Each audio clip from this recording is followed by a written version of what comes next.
درود همدیاران، همزبانان و همزمانان گرامی. این لحظه ما چند لوحه های جالب را از زندگی نامی مردم صیقلی روی زمین سمرقند پیشکشی شما می نماییم. بله، درست یافتید. این سرودی مشهور عشاقی سمرقند، اما شاید نام سراینده را نیافته باشید. این بانوی خوش ادای و خوش صدا، عبیری خواننده، سازنده، بستهکاری مشهور و حافظ خلقی جمهوری ازبکستان حاج عبدالعزیز عبدالرسولوف زلفیه محمودوی می باشد. او ساکن شهر خوجند بوده، از پی بابا کلان خود رفته با 6 مقام سر و کار دارد و به نزدیکی با یک گروه خویشاوندان تاجیکستانیش به خانموزه بابا کلانش حاج عبدالعزیز عبدالرسولوف که در محله کوک مسجد شهر سمرقند جایگیر است تشریف فرمود. من عبیره حاج عبدالعزیز رسولوف می باشم. دختر حاج عبدالعزیز محترمه، مادری پدرم میشن. ما در دور خردی اینجا بسیار می آمدیم. آچم رحمتی اینجا زندگانی میکردن، می آمدیم. یک چند روز استاده، استراحت کرده، همین خانه ها به در آبرو کرده. اینجا کمتر فرسوده تر بود. حاضر با آبادتر شده است که ما شده هستیم. امروز برای من خیلی هیجان آور است در اینجا قرار داشتم. دیر انتظار بودم. بسیار میخواستم بیام من همین روز نصیب کردید. ولی در اومدیم همین چشمم پوری آب شد. به راستی اعضای بدنم در لرزه است، در هیجان هستم. بابا جانم همیشه روح ارواحشون شاد شود الهیم. همیشه درگاهی اینجا عزیز است. من یک نفر فرزند دارم، پسرچم عبدالعزیز نامش. با امیدی که همیشه انسانی نیک شود. خودم در انسامبل 6 مقام خانانی نوری خوجند کار و فعالیت میبرم تحت استاد ما حاجی جوریبک مراد در کالج صنعتی به نام صادرخان حافظ نیست به حیث آموزگار کار میکنم. بابام تنر بود آوازشان. سرودهایی که آفریدگی هستن خیلی دیاپازون وسیع رو طلب میکند، لیکن امکان قدر من همه این رو آموختگی هستم. به میزرانی دیگر قانون عشقت ساز میکردم، نمای پرده عشاق قد شهناز میکردم. چون مرغی در و بالم من از افتادگی لیکن به سویت بی توقف چون نگه پرواز میکردم.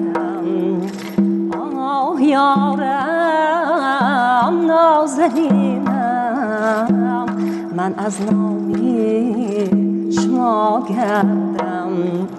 آه یارم نازنینم من از جامی شما گردم. انسان‌های خوشبخت‌ترین هستید شما که در همین سرزمین عزیز شما زندگانی میکنید. فخر میکنم که من در همین جا قرار دارم و حواسم میاد به هر یک شما.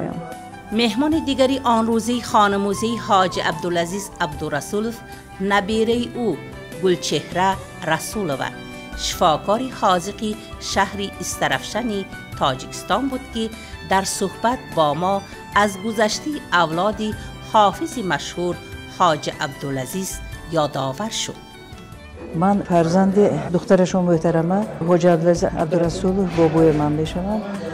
مادر من فرزند 6 حساب میشوند. دختر نخستینشون مقدمه بودند، پس از اون منوره، فاطمه زهرا، بعد آنها 2 تا تقوای من عبدالله و فیضالله و از همه فرزند خوریشون معتبر. مادرم اینجا تولد شدگی.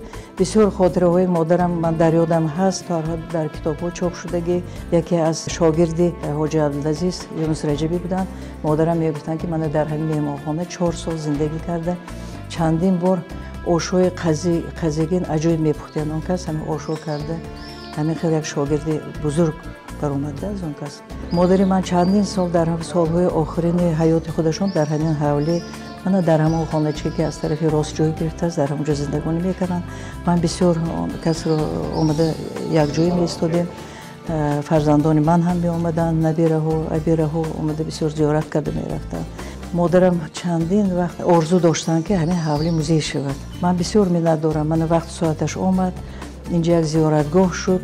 بسیار از خرسندم. من از حکومت ازبکستان، من از اهالی سمرقند منت دارم که بسیار خدمت کلان کردن، مهنت کردن و خاطر ابدی بابام در همین حوالی ماند.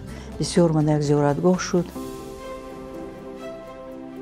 مهمان‌ها خانه موزه را دور زدند، روزهای گذشته را به خاطر آوردند، یادی کارهای خیر و نیکی بابا کلان خود را نمودند.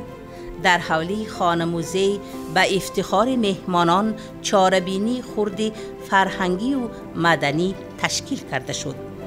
ابیری حاج عبدالعزیز شش مقام سرای نامی تاجیکستان زلفیه محمودова با گروهی شش مقامی ناحیه سمرقند یک چند سرودهای مشهوری به قلم حاج عبدالعزیز منصوب را با افتخار و مهارت بلند سرایید.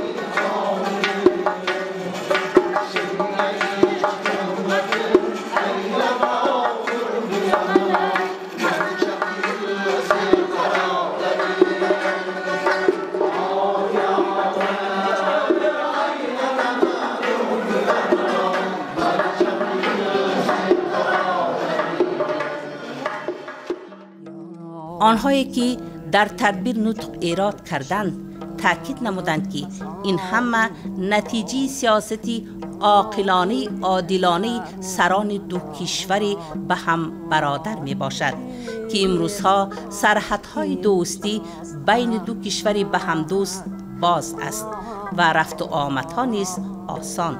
به صفت منتداری مهمانان از تاجیکستان یک چند سوزنی و سر و لباسهای قدیمه را که منسوب عائله حاج عبدالعزیز عبدالرسولوف بود به طور متنتن به آثارخانه سپاریدند و به همه آنهایی که برای نگاه داشتن این خانه موزه سهم گذاری کردند منتداری خود را اظهار نمودند. دوستی رو جستجو داریم ما، از امانی گفتگو داریم ما خیلی شکر کرده استادیم که امروز تاجیکستان و ازبکستان عزیز ما برای هر یکی ما عزیز است، هم تاجیکستان هم ازبکستان تاریخ یک دارد، آدمان بزرگ دارد. من خیلی اینجا نشسته استاده فخر کرده استادم که یکمین اکادمیک تاجیکستان عزیز ما صدرالدین عینی را خیلی دوست می‌دارم، خانه موزه دارم و بسیار شخصان بزرگی سمرقند شهر دوشنبه را آباد کردند. تاریخ اول را اگر ما گوش کنیم شنویم بینیم شهر دوشنبه را همچون پایتخت شناساندند، مهدت کردند. من خود اکادمیک رسول حادث‌زاده، انا جلال اکرامی، سعدی مغرزاده، خودی صدرالدین عینی، همه اینها سرسپرده خلق علمی ملتی هم تاجیک و ازبک. ما هیچ وقت جدا نمیکردیم که ما هستیم تاجیکان یا ازبکان، چون که در عصر 15 اساسش رو گذاشته بودن میر علیشیر نوایی، مولانا عبدالرحمن جامی. دوستایی نهایت درجه همین خیال کردن که قرنهای قرن عصرهای اصل دوستی دارن. ما بسیار بسیار منت داریم.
رحمت الله شریف زاده. این نام برای پداگوگان سمرقند معروف و محبوب است، زیرا این مردی که نه فقط به نسب بلکه با تمام هستیش شریف است، برای ساحه پداگوژیکی سمرقند در جاده تعلیم و تربیت نسل نورس فداکاری‌های زیاده کرده است. او سال 47 عصری گذشته در محله شوربابای ناحیه سمرقند تولد شده، بعد ختم مکتب سیسه زادگاهش سال 1966 به دانشگاه آموزگاری شهر دوشنبه داخل گردیده، سال 1970 آن را با موفقیت ختم کرده. آغاز از خود همین سال تا امروز زیاده از 50 سال عمر عزیز خود را صرف تعلیم و تربیت نورسان یکچند مکتب‌های تعلیم همگانی تاجیکستان و سمرقند نموده، آغاز از آموزگاری عادی تا به درجه مدیر قسم علمی و حتی دیرکتور مکتب رسیده است. یک عجایب، یک زمان با یک دور با حاضر ما زندگانی کرده ایستادیم که بتون ازبکستان ما و مثلش از این پیش ندیدگی هم خیلی یک موفقیت ها و ایها سازوار شده است. همه ساحه تعلیم بیان، طبیات بیان، خواجگی قشلاق بیان، صناعت بیان، همه و ایها هم خیلی یک اعتباری کلان داده ایستادیم. از این ما بسیار منتدار هستیم. من معلم های هم یک شبایی بلند کتی، استعدادی بلند کتی خب مهنت کرده. من سال خانشی 2022-23 من جنبست کرده شدند. در برابر ساحه تعلیم رحمت الله شریف زاده مدت در روزنامه ولایتی آوازی سمرقند نیز به حیث مدیر شعبه معنویت دفاعی وظیفه نموده است. امروزها استاد رحمت الله شریف زاده در مکتب تعلیم همگانی رقم 40 ناحیه سمرقند به حیث ترغیباتگری معنویت ادای وظیفه دارد و میگوید که برای بلند برداشتن معنویت و معرفت خوانندگان محفل‌های ایجادی و عملی سهمی ارزنده دارند. سال 2021 فرمان برآوردند در همه مکتب‌های تعلیمی عمومی شتاتی تقویتی کارهای ایجادی معنوی جاری کرده شد. در همه مکتب‌های ازبکستان حالی همین شتات کار رفته شده است. این شتات از نویسنده‌ها، شاعرها، ژورنالیست‌ها، آدم‌های شخصانی اقتدارناک من همه وابسته کرده ماندند. مقصد همین که همین خواننده‌های ایجادکار هستند، اقتدارناک هستند. یک کسب و یک ویب هنر و خودشان خواهششان بلند است.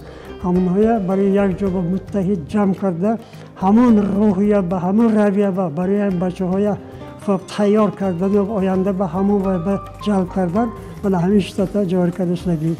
قهرمان ما در جریان کاری ترغیباتگری خود نه فقط با نورسان کار میبرد، او همچون آموزگاری سابقه دار و راهبر فدایی برای آموزگاران جوان نیز همچون استاد مصلحت ها میدهد. اولش بچه‌ها با یک مقصد شدن در کار و همین ساحه پداگوژی انتخاب کردیم، همین ساحه محکم داشتنشان در کار، دوست داشتنشان در کار، همین حیاتشان من همین بخشیدنشان در کار. چون که مکتب اگر جان فدایی نکنید، همین روشی و به نگاه کرده کار نکنید، اگر کار کردن نمیتونید. بسیار معلم ها از عهده‌اش برآورده دیگر کارها به گذشته رفتند، تدبیرکاری و دیگر کارها برآورده رفتند. لیکن برای مکتب کار کردن فداییشان است در کار، مهنت کردن در کار، بالا خودش به کار کردن است در کار، آموختن است در کار، بچه داشتنش در کار، بچه دست به گرفتن است در کار. هر یک درس مضمونناک اسباب‌های نشان داد که گذراندن است در کار. برای همین مهنت کردن در کار، با مهنت کردن در کار. وقتایی که ما کار سر کردیم همین خیلی وقتای دشوار بود، همین خیلی وقتها بود تخته سیمش بود، دیگر کوچه تازه کلی بود. انا همینا به طاقت کرده چیده کرده من قریب زیاده از 50 سال باز همین سیمه به کار کرده آمدیم. البته باعث خرسندی است که خدمت‌های شایان قهرمان لوحه‌مان بارها از جانب دولت و حکومت قدریابی شده است. با او عنوان اعلاچی معارف نشان سریسینگی 20 سالگی استقلالیت و غیره داده شده است. باعث خرسندی است که چند پیش در قطار 6 نفر فدایان ساحه تعلیم رحمت الله شریف زاده نیز با نشان سریسینگی خلق تعلیم فداییسه، یعنی فدایی تعلیم خلقی سرافراز کردید. مهنتی کمترانه مانا همین به نظر گرفته. من تشکر میکنم. از این هم باز بسیارتر کار کرده، بسیارتر حرکت کرده. بچه های برای صفت تعلیم و تربیه نقش دادش مکتب و معلم ها به همیشه یاردم کرده. همینا که گشتن با من تیار هستم. ما نیز از فرصت استفاده نموده مخصوص را با این مکافات دولتی تبریک میگوییم و در چنین کسبی پرمشقت ولی با شرف برایشان کامیابی های نو به نو را تمنا می نماییم.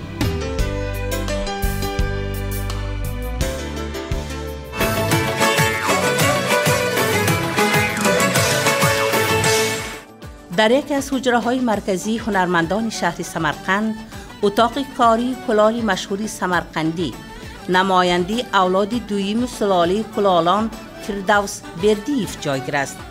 این جوان خوشچقچق و سیر غیرت با 3 نفر دوستان و شاگردان هم مسلکش برند خود را با نام فؤاد سازمان دادن است. او به یک چند پرسش‌های ما در جریان کار خود جواب گفت. از بچگی ما در اویله در محیط هنرمندی مهنت ایجاد کلانشدام هستیم. من دویم اولاد، پیش از من پدرم زر کردگیم. من اویله به 4 تا فرزند، همه ما هنرمند، همین کسب پدرمون دوام داده ایستادیم. من با این هنرمو الحمدلله در بسیار دولت ها شدیم. مثلا نزدیکش قزاقستان، تاجیکستان، اصلا بعد ایتالیا برفتیم، ابشته همین کسب هنر وای برفتیم، دبی برفتیم، ترکیه رفتیم، الحمدلله سوچی برفتیم. وقتی که ما در دیگر دولت‌های خارج شدیم، صنعت اثرهای خودمان را نشان دادیم. در قلب ما یک خرسندی، یک فخر آمد. من از یاشتگی ما، از 16 سالگی ما در کنکورس‌ها، تدبیرها، تشبوس اشتراک کرده. جای‌های عالی یکتگی، یکم جای‌های یکتگی بسیار کنیم. 6 تا شاگردم است، همشون کار میکنن. پیش از اینها با دیگر شاگردا بودن، بسیار آنها خودشون مستقل کار کردن نیستن. دل کردگی آدم با مهرش بودگی آدم با این کار جدا آسان و در این کار با مثلا آدم دم میگیرد. اگر که آدم خواهد یاد گرفتگیش هم آسان، در مابین کم وقت یاد گرفته میتوند. لیکن اگر که آدم نخواهد، اگر هرچند که کار فرمید نمیشه.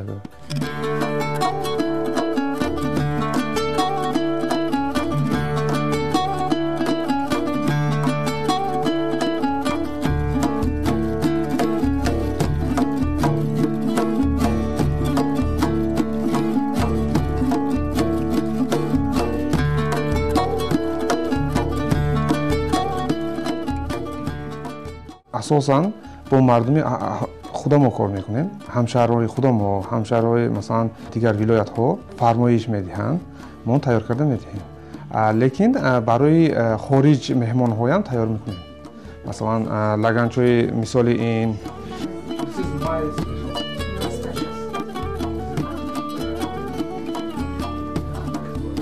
present. Oh, really? Yeah. Oh, thank you. Rahman. Rahman, thank you. Beautiful, wonderful souvenir. We will remember you. Okay. Yes. برای هنرمندی کردن در حاضر در ازبکستان جدا هم شرایط زور. فقط کار کردن نکن. امتیاز نالوگ نمیدیم. ایجاد کن، کارت نشون ده، هنرت نشون ده، مهنت کن، راحت تا. در استخوان من هم میشه خودمو کوزش هم خودمو شاگردام میسازن، رنگ دادنش هم خودمو میکنیم، از لای تا یاد چیز میبرم.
اگر دورو بری دنیا بگردی مثالی من چونین عاشق نیابی بیا با قصد دوری با پاداش صبوری نکن که از دل من دل ببوری بیا شب باران و دامانی بیابان بیا از دل ببر هوای هجران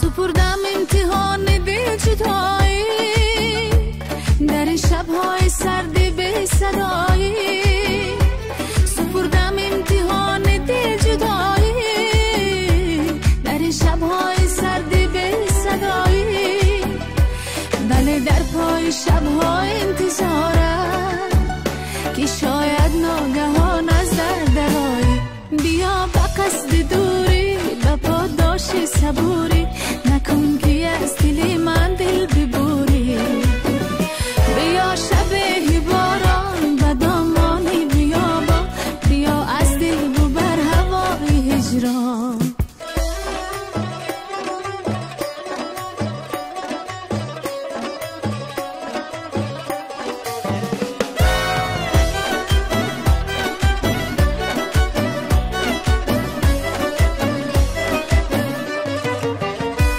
تپش‌های دلت را هم صدایم اگرچه مدت از تو جدایم تپش‌های دلت را هم صدایم اگرچه مدت از تو جدایم میان این همه مردمی عالم عزیزی و عزیزی از برایم بیا با قصد دوری با پاداش صبوری نکن که از دل من دل ببوری بیا با قصد دوری با پاداش صبوری نکن که از دل من دل